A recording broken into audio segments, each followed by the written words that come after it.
ঢাকা শহরে আমাদের যে ট্রাফিক পয়েন্টগুলোতে সিসিটিভি আছে, এই সিসিটিভিগুলোর সাথে আমরা এআই সফটওয়্যার ব্যবহার করে আমরা এআই যে ক্যামেরা বা সিস্টেম সেটি আমরা চালু করেছি।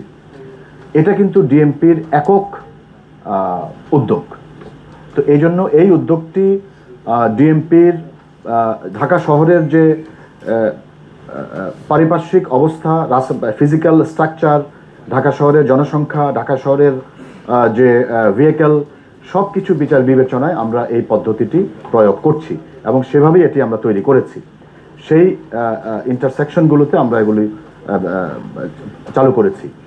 সেই ক্ষেত্রে আমাদের যেখানে যেখানে অন্যান্য সংস্থার কোঅর্ডিনেশন প্রয়োজন, সেই সংস্থার সাথে আমরা কোঅর্ডিনেট করছি এবং সেই সমন্বয় আমাদের ভালো আছে।